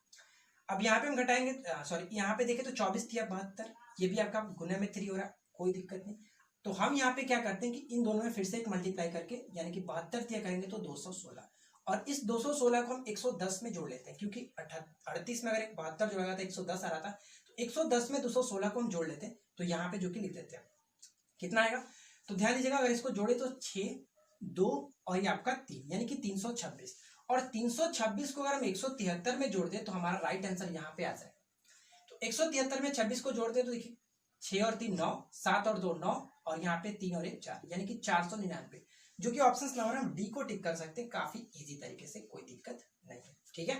चलिए आगे बढ़ते हैं, और नेक्स्ट क्वेश्चन देखिए यहाँ पे क्या कह रहा है कि 13 का अनुपात दिया गया, क्वेश्चन नंबर 92 है, 13 का अनुपात जो कि 172 के साथ वही है, तो हमें ये बताना है कि जो समानुपात होगा 5 किसके साथ होगा। तो इसमें क्या किया गया कि अगर आप ध्यान से देखोगे 13 का स्क्वायर में 3 जोड़ा गया था, यानी कि 13 का स्क्वायर करेंगे तो कितना होता है 169, और इसमें 3 ऐड करेंगे तो 172। तो यहाँ पर हम क्या करते हैं, यहाँ पर भी 5 का स्क्वायर करते हैं तो 25, और यहाँ पे 3 ऐड किया गया था तो यहाँ पे अभी हम 3 ऐड करेंगे यानी कि 28। ऑप्शन नंबर हम डी को टिक करके आगे बढ़ सकते हैं, कोई दिक्कत नहीं। अगला क्वेश्चन देखिए यहाँ पे क्या कह रहा है। नेक्स्ट क्वेश्चन यहाँ पे 93 है, सॉरी 93 क्या कह रहा है क्वेश्चन। पेन के लिए एक वर्ड लिखा गया PEN, पेन के लिए क्या लिखा गया 32, 10, 28, 32, 10 और 28, ठीक है ये लिखा गया। तो हमसे पूछा है कि टब के लिए क्या होगा, TUB, टब के लिए हम क्या लिख सकते हैं। तो P कितने नंबर पे आता है 16 नंबर पे, यानी कि उसका जस्ट डबल लिखा गया 32। E 5 नंबर पे आता है, 5 का डबल 10, और N 14 पे आता है, 14 गुना 28। तो यहाँ पे हम क्या करते हैं, T कितने नंबर पे आता है 20 नंबर पे, यानी कि इसका लिख सकते हैं 40। U 21 नंबर पे आता है, 21 दूना 42 हो जाता है, और B 2 नंबर पे आता है तो 4 नंबर पे, यानी कि 40, 42, 4 बिल्कुल करेक्ट आंसर होगा। 40, 42, 4 ऑप्शन नंबर हम एक को टिक करके आगे बढ़ सकते हैं, ठीक है। चलिए आगे बढ़ते हैं। नेक्स्ट क्वेश्चन हमारा ये दिया गया कि एक घड़ी में 6:24 हो रहा है, तो आप बताइए कि घंटे और मिनट की सुई के बीच का कोण कितना होगा। यहाँ पे कोण लिखा गया, कोण कितना होगा, ठीक है। तो मैंने आपको, अगर घड़ी वाले मेरे आपने टॉपिक को देखा होगा तो मैंने काफी अच्छे तरीके से आपको बताया था कि घड़ी वाले इस क्वेश्चंस को कैसे किया जाता है। नॉर्मली आपको पता होगा, डेफिनेटली आप में से सभी लोगों ने, मोस्टली लोगों ने वही किया होगा कि जो आपको फॉर्मूला मैंने बताया था कि 30 गुने घंटा माइनस क्या करते हैं 11/2 गुने मिनट। इस फॉर्मूले के थ्रू भी हम यहाँ पे निकाल सकते हैं, ठीक है। तो मैं आपको बताऊंगा कि आपको इस फॉर्मूले की इस क्वेश्चन को तो फिलहाल नहीं करना है, क्यों, क्योंकि यहाँ पे अगर आपने घड़ी वाले मेरे वीडियो को देखा होगा तो मैंने आपको बताया था कि अगर घड़ी वाले क्वेश्चंस में 1:4 यहाँ पे बनता है, इन दोनों के बीच का टाइम देखिए 6:24 यानी कि 1:4 हो रहा है, तो इस कंडीशन में मिनट का दुगना कर दीजिएगा, आपका कोण आ जाएगा, यानी कि 48 डिग्री करेक्ट आता है, कोई दिक्कत नहीं। और मैंने आपको एक चीज और बताया था कि अगर ये रेशियो 1:5 का रेशियो बनता है तो उस कंडीशन में हम क्या करते हैं कि जो मिनट रहता है मिनट का 2 से डिवाइड करते हैं। फॉर एग्जांपल अगर हमारे पास जो कि दिया गया 8:40 समय हो रहा होगा, तो उस कंडीशन में अगर आपसे क्वेश्चन में पूछता कि घंटे और मिनट के सुई के बीच का कोण क्या होगा, तो हम सबसे पहले ये देखेंगे कि एक रेशियो 5 बनता है, यानी कि हम कह सकते हैं कि 2 से डिवाइड करेंगे तो 20 डिग्री का कोण बनेगा, बिल्कुल बनेगा। आप इस पे भी फॉलो करके लिख सकते हो। चलो इसको मैं फॉलो करके एक बार दिखा देता हूँ आपको, ताकि आपको अच्छे से क्लियर हो जाए। तो देखिए 30 गुने घंटा रखूंगा तो घंटा का कितना देगा 6 लिखा गया, ठीक है 6 है, 6 बज रहा है। 11/2 और यहाँ पे 24 मैंने यहाँ पे रखा, तो 24 को रखें तो ये 12, और देखिए 30 छक्के कितना होता है 180, और यहाँ पे देखिए अगर इसको घटाते हैं तो कितना 132। अब यहाँ पे आप बताइए कि 48 होगा कि नहीं होगा, कोई दिक्कत है, बिल्कुल नहीं। तो मैंने आपको यही बताना चाहता था, 1:4 हो तो मिनट में 2 से मल्टीप्लाई कीजिए, और 1:5 हो तो मिनट में 2 से डिवाइड कीजिए। अगर आप इससे ज्यादा समझना चाहते हैं तो आप हमारे क्लॉक वाली वीडियो को देखिए, ठीक है। चलिए आगे बढ़ते हैं। देखिए नेक्स्ट क्वेश्चन हमारा कह रहा है, क्वेश्चन नंबर 95, काफी अच्छा प्रश्न है, ध्यान दीजिएगा क्या कह रहा है। यहाँ पे आपके पास इस फिगर दिया गया, और ये फिगर कुछ इस तरह से दिया गया। तो इसमें हमें बताना है कि स्क्वायर की संख्या आपको बताना है कि कितना होगा। ध्यान रखिएगा स्क्वायर बताना, ना कि आपको एक चतुर्भुज बताना है, ठीक है। तो स्क्वायर के नंबर हमें निकालना, तो सबसे पहले देख लेते हैं कि यहाँ पे हमारे पास कितने, जो कि m और n है, यानी कि आपके पास एक मानते हैं कि कॉलम और रो की संख्या कितनी है, तो 1, 2 और 3। यहाँ पर भी देखिए तो आपके पास 3, 2 और 1, इसमें भी कोई प्रॉब्लम नहीं है। तो इसको बनाने के लिए एक मेथड होता है, और उस मेथड को हम यहाँ पे यूज कर सकते हैं। देखिए कैसे, जो भी आपके पास नंबर है, यानी कि 1, 2, 3 नंबर है, तो आप सभी का स्क्वायर कर लीजिए। 1 का स्क्वायर करेंगे 1, 2 का स्क्वायर करेंगे तो 4, और 3 का स्क्वायर करेंगे तो जो कि 9, 9 4 13 हो जाता है, 9 4 13 और एक कितना 14, यानी कि इस क्वेश्चन का करेक्ट आंसर हम ऑप्शन नंबर किसको टिक करेंगे, ऑप्शन ए 14 को टिक कर सकते हैं। एक तरीका और होता है कि ध्यान दीजिएगा किस तरह से कर सकते हैं, यानी आप जो भी आपके पास सामने सामने दिख रहा है आप उसको मल्टीप्लाई करते चलो, यानी कि 3 और 3 को गुना करेंगे तो कितना होगा 9, फिर से 2 और 2 में गुना करेंगे तो कितना होगा 4, फिर से अगर हम देखें यहाँ पे और यहाँ पे 1 और 1 का गुना करेंगे तो 1, यानी कि 9 और 4 13 और 1 14। ऑप्शन नंबर हम 1 को टिक कर सकते हैं। ये होता है आपका एक बेसिक सा मेथड जिसको हम सॉल्व कर सकते हैं। अगर आप इसको इस तरह से नहीं करना चाहते, गिनकर भी देख सकते हैं। देखिए 1 2 3 4 5 6 7 8 9, 9 तक क्लियर है, 9 ऐसे क्लियर हो जाए। अगर हम इसको देखें 9 और 1 10, 10 और 1 11, 11 और 1 12, 12 और 1 13, 13 तो टोटल हो गया, और एक बड़ा वाला आपका हो जाता है 14। ठीक है, इस तरह से हम इसको काउंट कर सकते हैं। चलिए उम्मीद करता हूँ कि आपने समझ लिया होगा। अगला क्वेश्चन देखिए, क्वेश्चन नंबर जो कि यहाँ पे कह रहा है, बहुत अच्छा प्रश्न है, क्वेश्चन नंबर 96। यहाँ पे इसको सॉल्व करते हैं। देखिए क्वेश्चन कहना क्या चाह रहा है कि 3 जनवरी 1984 3 जनवरी 1984 को आपके पास कौन सा एक दिन दिया गया, मंगलवार दिया गया। तो इसको मैं लिख देता हूँ कि ट्यूसडे लिखा गया, ठीक है, ट्यूसडे का दिन दिया गया। तो क्वेश्चन में आपसे पूछा गया कि 10 जुलाई, ठीक है, 10 जुलाई 1984 को कौन सा दिन होगा। काफी अच्छा प्रश्न है। यानी कि मैंने आपको इस तरह से कैलेंडर में क्वेश्चन कराया था कि अगर दोनों का ईस्वी सेम हो तो उस कंडीशन में हम क्या करेंगे, कैसे निकालते हैं। देखिए, हमें सफर कहाँ से तय करना है, 3 जनवरी से लेकर के 10 जुलाई तक जाना है, यानी कि जनवरी से जुलाई तक जाना है। तो सबसे पहले ये देख लेते हैं। देखिए, अब जनवरी में हमारे पास कितना शेष दिन बचा है, तो 3 दिन तो खत्म हो गया, यानी कि हमारे पास टोटल जनवरी 31 दिन का होता है। तो 3 दिन तो निकल गया, हमारे पास 28 दिन बचा है। अब यहाँ पे हम शेष दिन निकाल लेते हैं, 28 को डायरेक्ट 7 से डिवाइड करते चलेंगे, ठीक है। 7 से अगर मैं डिवाइड करूंगा तो 28 को 7 से डिवाइड करूंगा तो 0 शेष बचेगा, क्योंकि 7 चौका 28, कोई शेष नहीं बचा, तो मैं इसको 0 ले लेता हूँ। अब ध्यान दीजिएगा कि यहाँ पे देखिए ये लीप ईयर्स हो रहा है 84। जब 84 लीप ईयर्स है तो फरवरी 29 दिन का होगा। तो फरवरी 29 दिन होगा, तो अगर हम 7 से डिवाइड करते हैं तो 7 चौका 28, एक शेष बच जाएगा। यहाँ पे मैंने एक शेष लिखा। अब फरवरी के बाद मार्च आएगा, तो मार्च आपका 31 दिन का होता है, 31 दिन यानी कि 3 शेष बचेगा। मार्च यानी कि अप्रैल, अप्रैल में 30 दिन, 30 दिन का मतलब 2 शेष बचेगा। अप्रैल और उसके बाद मई, मई फिर से 31 दिन, 31 दिन में यानी कि 3 शेष बचेगा। और जून, जून में 30 दिन, 30 दिन में मतलब 2 शेष बचेगा। अब हमारे पास टोटल वहां तो कंप्लीट हो गया, लेकिन हमें 10 जुलाई तक जाना था, ठीक है। तो 10 जुलाई को फिर से हम क्या करते हैं, 7 से डिवाइड करते हैं, 7 एकम 7, आपके पास बचा शेष 3। अब इन सभी को आप सभी को जोड़ करके फिर से 7 से डिवाइड कर देंगे तो हमें शेष दिन निकल जाएगा। तो देखिए, 3 2 5 3 8 2 10 3 13 1 14, 14 टोटल हो रहा है। 14 को हम 7 से डिवाइड करते हैं तो क्या शेष बचेगा, कोई भी शेष नहीं बचता है, टोटल खत्म, यानी कि 0 शेष बचा। तो हम यहाँ पे क्या करते हैं कि इसमें ऐड करते हैं। तो मंगलवार में आप कोई और दिन ऐड नहीं करेंगे तो आपका फिर से मंगलवार ही होगा, ठीक है। यानी कहने का मतलब ये हुआ कि आपका करेक्ट आंसर ऑप्शन नंबर हम डी को टिक करेंगे, मंगलवार ही होगा। अगर 3 जनवरी 1984 को मंगलवार था तो 10 जुलाई 1984 को भी मंगलवार ही होगा, ठीक है। ये था हमारा कॉन्सेप्ट। अगर आप इससे ज्यादा सीखना चाहते हैं तो हमारे कैलेंडर के क्वेश्चंस को पढ़िए, काफी अच्छे तरीके से मैंने आपको बता रखा है। देखिए, अगला पॉइंट यहाँ पे क्या है कि निम्नलिखित शब्दों को सार्थक क्रम में हमें सजाना है। प्रदूषण दिया गया कारखाना, वायु, धुआं और बीमारी। तो सबसे पहले आपको ये पता है कि पहले तो कारखाना बैठेंगे। तो कारखाना जब बैठेगा तो क्या होगा, कारखाने से धुआं निकलेगा। कारखाने से धुआं निकलेगा तो क्या होगा, वायु में फैलेगा। वायु में फैलेगा तो ये प्रदूषण फैलाएगा, और ये प्रदूषण जब फैलाएगा तो बीमारी होगा, यानी कि 24 31 5। तो correct answer option number B को टिक कर सकते हैं, कोई दिक्कत नहीं। आगे बढ़ते हैं। अगला पॉइंट देखिए, क्वेश्चन नंबर 98 यहाँ पे क्या कह रहा है। एक सीरीज दिया गया और ये सीरीज कुछ इस तरह से 41 55 और 109, ये हमारे पास एक सीरीज दिया गया और हमें पता नहीं कि यहाँ पे मिसिंग नंबर क्या होगा। तो इस क्वेश्चन को आप खुद से एक बार ट्राई कीजिएगा कैसे करना है। तो देखिए, इसके बाद मैं आपको बताता हूँ कि कैसे करना है। चलिए, यहाँ तो हमें पता नहीं है, इसको हम करके देखते हैं।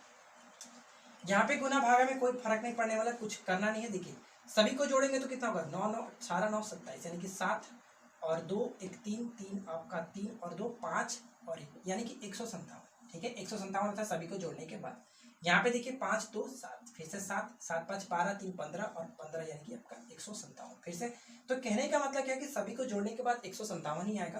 तो हम सबसे पहले क्या करते हैं कि 157 में से इन दोनों को घटा लेंगे, यानी कि आपका कितना हो जाएगा, 9 और 1 10 और 8 और 1 4 12 13, यानी कि 130। हमें 157 में से अगर 130 घटाएंगे तो 27 करेक्ट आंसर हो जाएगा, जो कि ऑप्शन नंबर हम बी को टिक करके आगे बढ़ सकते हैं, ठीक है। चलिए आगे बढ़ते हैं और देखिए क्वेश्चन नंबर 99 क्या कह रहा है। यहाँ पे हमारे पास एक स्टार दिया गया और इस स्टार में हमारे पास जो कि 3 7 15, यहाँ पे वाट 63 और यहाँ पे 127 लिखा गया, ठीक है, कुछ इस तरह से। अब इस चीज को देखते हैं कि कैसे यहाँ पे क्या किया गया। इस पैटर्न को पहले समझ लेते हैं। अगर इस पैटर्न को अगर हम ध्यान से देखें तो क्या किया गया,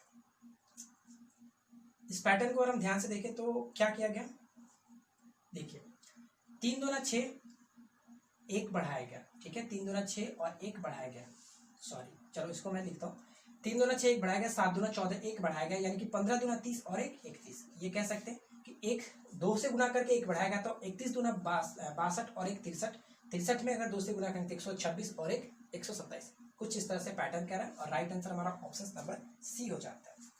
देखिए, लास्ट क्वेश्चन भी देख लेते हैं। यहाँ पे कह रहा है क्या, लास्ट क्वेश्चन कहाँ बनाते हैं, चलो यहीं पे बना लेते हैं। क्वेश्चन नंबर 100 क्या कह रहा है, कमांडर एक शब्द दिया गया, कमांडर से कौन सा नहीं बना जा सकता, ये हमसे पूछा जा रहा है। तो अगर हम कॉम को देखें तो COME बन ही सकते हैं, रेस बन ही सकता है, C इसमें है, E भी है, डांसर भी बन सकता है, DANCER बिल्कुल है। लेकिन अगर हम ऑप्शन नंबर D को देखें जो कि रिकॉर्ड, तो रिकॉर्ड में अगर हम क्यों नहीं बना सकते, तो रिकॉर्ड में देखिए डबल R आ रहा है, ठीक है, रिकॉर्ड में आपका डबल R आ रहा है, लेकिन सिर्फ और सिर्फ कमांडर में एक ही बार R का यूज किया गया, इस वजह से हम कह सकते हैं कि हम ऑप्शन नंबर D को नहीं बना सकते, क्योंकि लेटर हमारे पास R एक है और इसमें हमें 2 लेटर यूज करना है।